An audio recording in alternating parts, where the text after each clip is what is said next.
तो देखो आज हम पढ़ रहे हैं भूगोल। ठीक है, तो देखो भूगोल को हम कहते हैं इंग्लिश में ज्योग्राफी। ठीक है, पहले ये वाली स्पेलिंग नहीं थी इसकी, ज्योग्राफी। ठीक है, पहले जो हम ज्योग्राफी पढ़ते हैं वो लैटिन भाषा में ज्योग्राफी पढ़ते हैं। तो लैटिन भाषा में ज्योग्राफी को लिखा कैसे जाता है? तो लैटिन भाषा में ज्योग्राफी को लिखा जाता है जियोग्राफी। ये लिखा जाता है PHI, लास्ट में ये वाली स्पेलिंग होती है लैटिन भाषा में। ठीक है, तो ये जो होता है जियो प्लस ग्राफी से मिलकर बना है।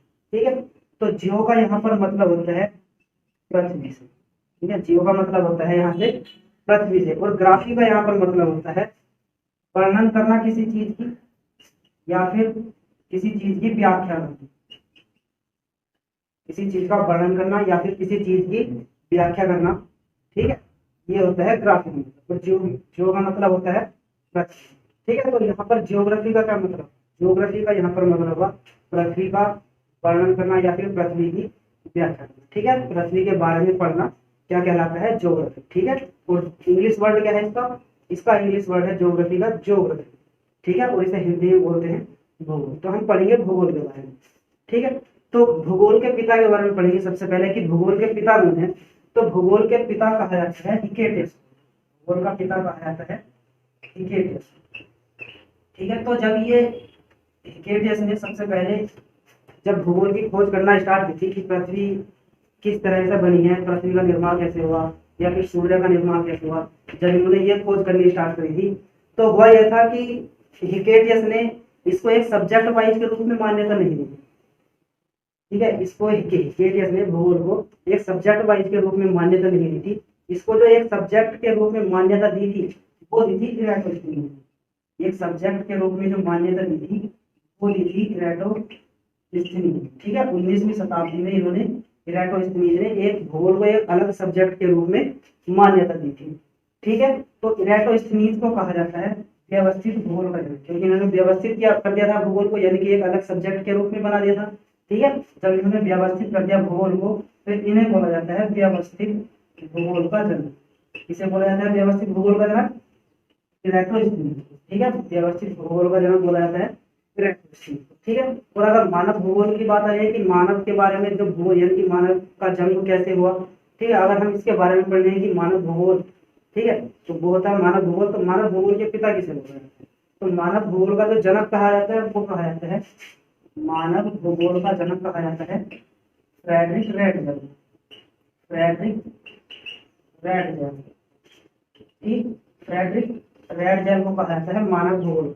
ठीक है, तो इसे हम याद कैसे करेंगे कि मानव भूगोल के जनक कौन थे? फ्रेडरिक रेडजल।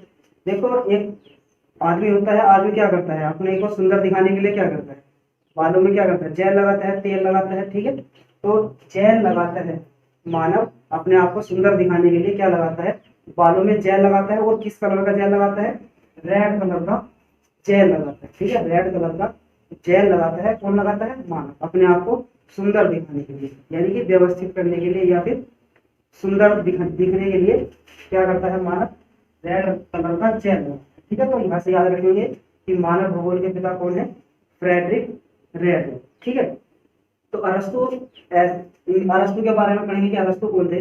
तो अरस्तु देखेंगे ऐसे प्रथम दार्शनिक थे जिन्होंने ये बताया था तर्क के द्वारा कि पृथ्वी का जो आकार है वो गोल होता है। पृथ्वी का आकार होता है गोल होता है, सबसे पहले ये बताया था अरस्तु ने। ठीक है, अरस्तु ने सबसे पहले ये बताया था कि पृथ्वी का आकार जो होता है वो गोल होता है। ठीक है, इसके बाद आए थे देखो स्ट्रैबो। इसके बाद कौन आए थे? स्ट्रैबो। ठीक है, तो स्ट्रैबो ने क्या बताया था कि पृथ्वी का जो आकार है वो होता है दीर्घायत। पृथ्वी का आकार होता है दीर्घायत। दीर्घायत मतलब कि जियोड बोलते हैं इंग्लिश में। ठीक है, कभी कभी क्वेश्चन ये भी बोल देता है, हिंदी में ना देके दीर्घायत को इंग्लिश में दे देता है कि पृथ्वी का आकार कैसा होता है? जियोड होता है। ठीक है, तो आंसर में लिखना होगा कि पृथ्वी का आकार दीर्घायत या फिर जियोड होता है।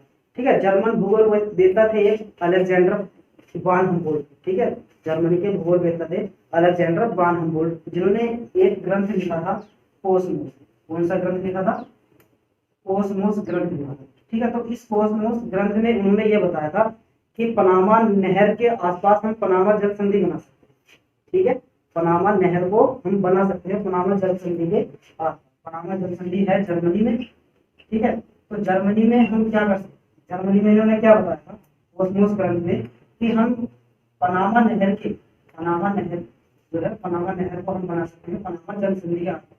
ठीक है, पनामा जल संधि के आसपास एक हम नहर बना सकते हैं जिसका नाम उन्होंने दिया था पनामा नहर। ठीक है, अगर देखो ये बात की जाए कि समताप रेखा को सबसे पहले किसने दर्शाया, मानचित्र पर समताप रेखा को सबसे पहले किसने दर्शाया था, तो समताप रेखा को जो सबसे पहले दर्शाने का काम किया था वो इन्होंने किया था, अलेक्जेंडर वान हुम्बोल्ट। ठीक है, कोसमोस में इसकी बात करी गई है, इनका ही ग्रंथ था अलेक्जेंडर वान हुम्बोल्ट का कोसमोस। ठीक है, इन्होंने समताप रेखा को सबसे पहले मानचित्र पर दिखाया। ठीक है दोस्तों, तो देखो कुछ वैज्ञानिक ऐसे होते हैं कि जो बहुत मेहनत करते हैं खोज करने के लिए, आकाशीय पिंडों की खोज करने के लिए या फिर पृथ्वी की उत्पत्ति के संबंध में खोज करने के लिए कुछ ज्यादा ही मेहनत करते हैं। ठीक है, तो कुछ वैज्ञानिक ऐसे होते हैं कि वे आराम से कुर्सी पर बैठ रहते हैं। ठीक है, कुर्सी पर बैठ रहते हैं या फिर चेयर पर बैठ रहते हैं, तो इस तरह का खोज करते हैं, यानी कि अपने दिमाग के दम पर वो ज्यादा खोजें करते हैं। ठीक है, तो उन्हें बोला जाता है आराम कुर्सी का भूगोल वेत्ता। क्या बोला जाता है उन्हें, आराम कुर्सी का भूगोल वेत्ता। ठीक है, तो आराम कुर्सी वाला भूगोल वेत्ता जो बोला जाता है तो बोला जाता है कार्ल रिटर। क्या बोला जाता है, कार्ल रिटर। ठीक है, कार्ल रिटर को बोला जाता है आराम कुर्सी वाला भूगोल वेत्ता। ठीक है, विश्व के मानचित्र पर अगर देखो सबसे पहले अगर हम देशांतर रेखा की बात करें कि सबसे पहले देशांतर रेखा खींचने का प्रयास किसने किया। ठीक है, विश्व के मानचित्र पर सबसे पहले देशांतर रेखा जो खींचने का प्रयास किया था वो किया था हेरोडोटस ने। हेरोडोटस कौन थे, हेरोडोटस थे इतिहास के पिता। ठीक है, इतिहास के पिता बोला जाता है हेरोडोटस को, और हेरोडोटस ने ही सबसे पहले विश्व के मानचित्र पर देशांतर रेखा खींचने का प्रयास किया। ठीक है, देखो अगर हम ये बात करें कि सबसे पहले अगर जो भारत का मानचित्र बनाया होगा कि सबसे पहले भारत का मानचित्र किसने बनाया था, अगर ये क्वेश्चन कभी एग्जाम में पुट अप किया जाता है कि सबसे पहले भारत का मानचित्र किसने बनाया था, तो सबसे पहले भारत का मानचित्र बनाया था एन विले ने। किसने बनाया था, एन विले। ये बनाया था 1752 ईस्वी। एन विले ने सबसे पहले भारत का मानचित्र बनाया था 1752 ईस्वी में। अगर हम ये कह रहे हैं कि विश्व के मानचित्र पर इसे किसने दर्शाया, यानी कि सबसे पहले जो विश्व का मानचित्र बना होगा उसको, यानी कि भारत को किसने दर्शाया होगा, तो ये दर्शाया था टोलमी।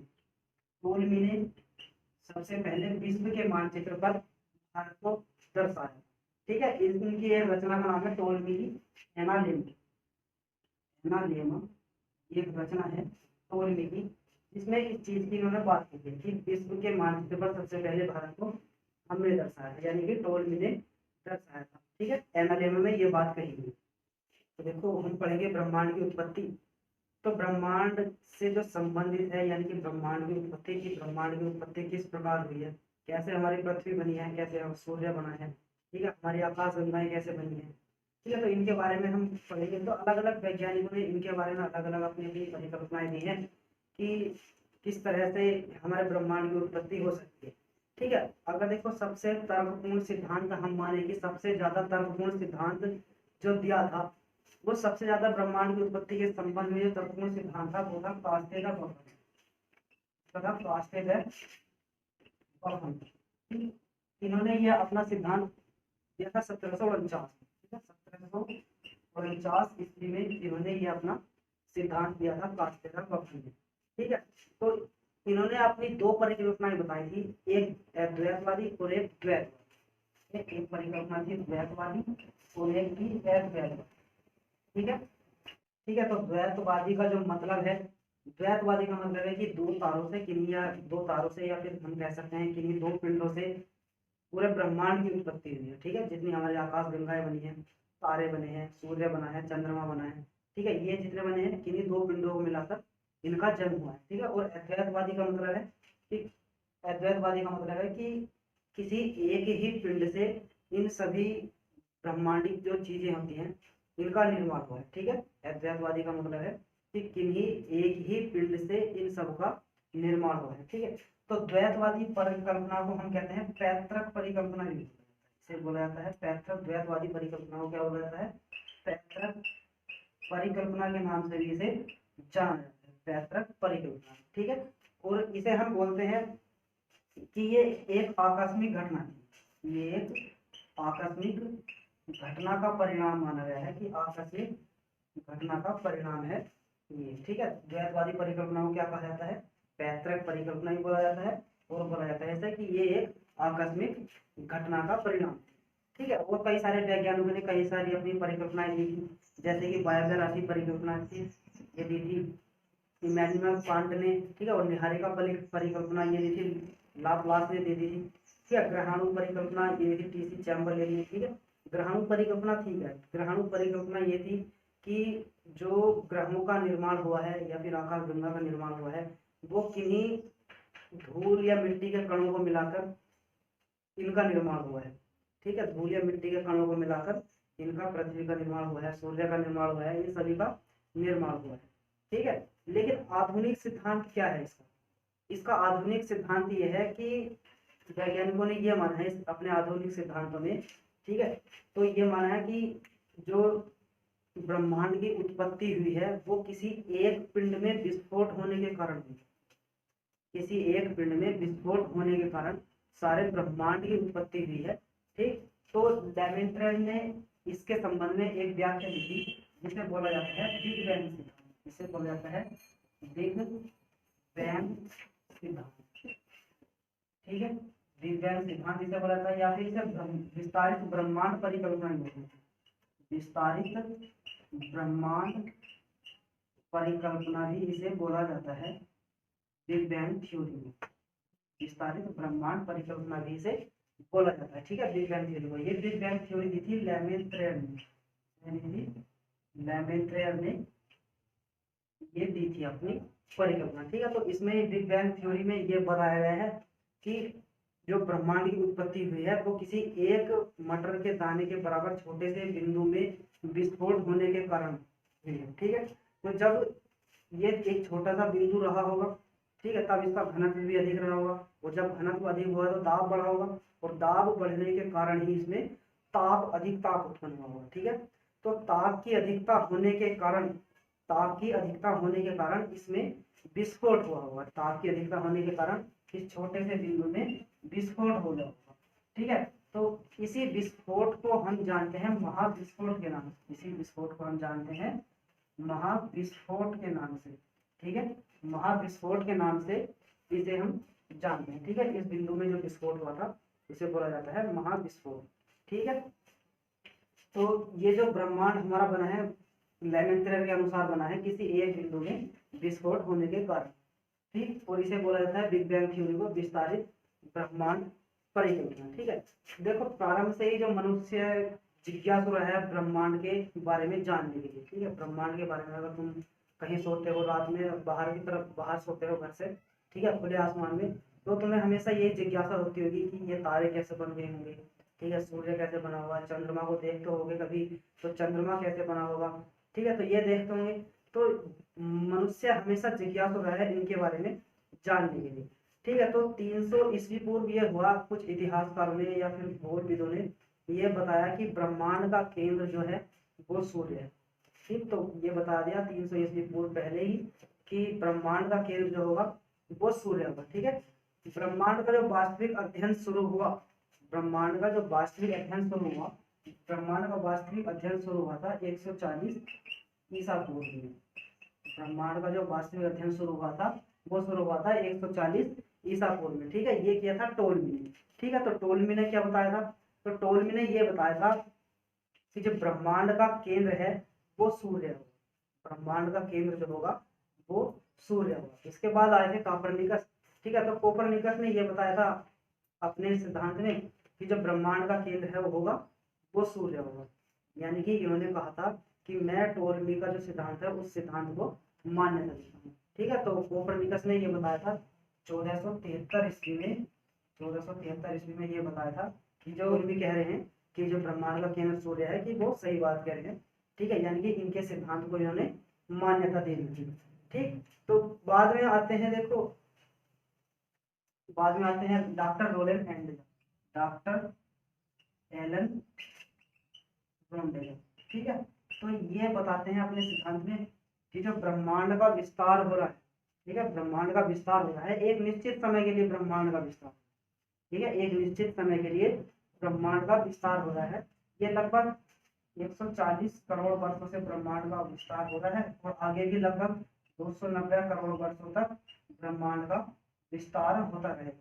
ठीक है, 290 करोड़ वर्षों तक आगे भी ब्रह्मांड का विस्तार हो रहा है और लगभग 140 करोड़ वर्षों से ब्रह्मांड का विस्तार हो रहा है। ठीक है, तो ब्रह्मांड का देखो विस्तार हो रहा है।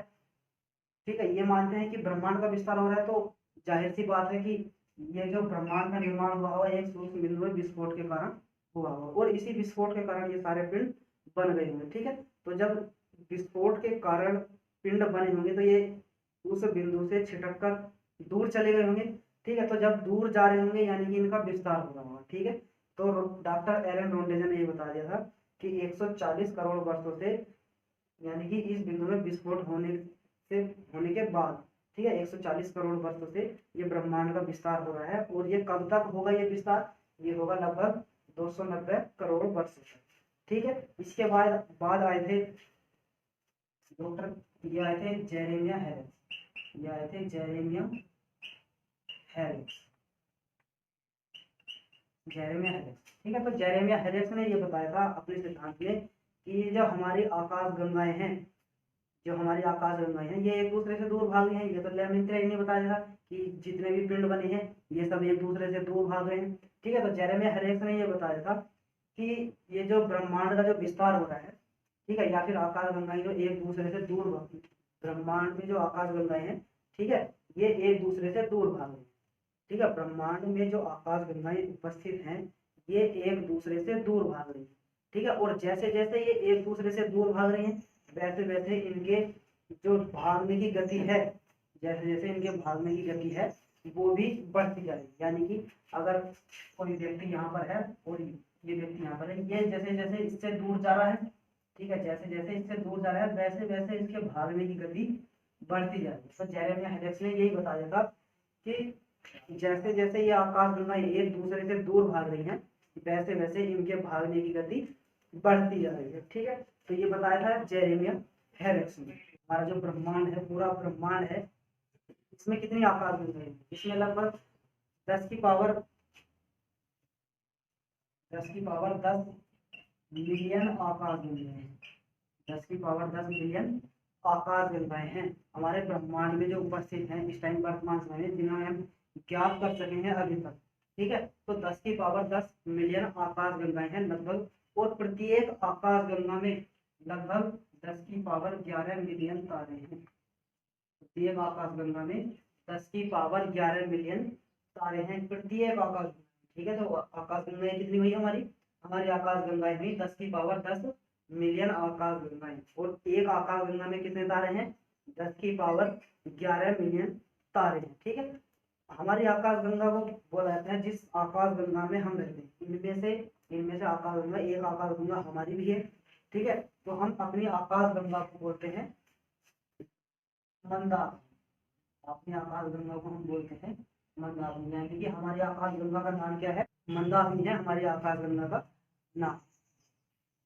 इसे मंदाकिनी को देख, इस मंदाकिनी के अंदर हमारी जो मंदाकिनी है इसमें एक जो दुग्ध मेखला बोला जाता है, इसे इसे दुग्ध मेखला इसलिए बोला जाता है क्योंकि इसके अंदर एक दूधिया रंग की पट्टी पाई जाती है। दूधिया रंग की पट्टी का मतलब है कि दूधिया रंग के तारों का एक समूह पाया जाता है, उनकी पट्टी सी बनी हुई नजर आती है। जब हम आकाश गंगा को अपन देखते हैं दूरबीन की सहायता से तो इसमें एक दूधिया रंग की पट्टी बन जाती है, तो इसलिए हम अपनी मंदाकिनी को दुग्ध मेखला या फिर मिल्की वे भी बोलते हैं।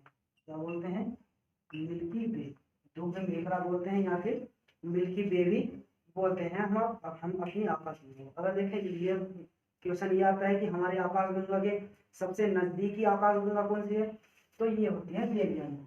हमारी आकाश गंगा यानी कि मंदाकिनी के जो सबसे निकट की आकाश गंगा है उसे बोलते हैं देवयानी।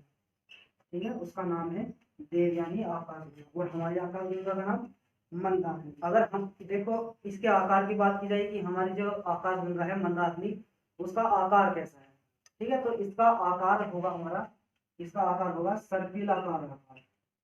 कैसा आकार होगा, सर्पिलाकार।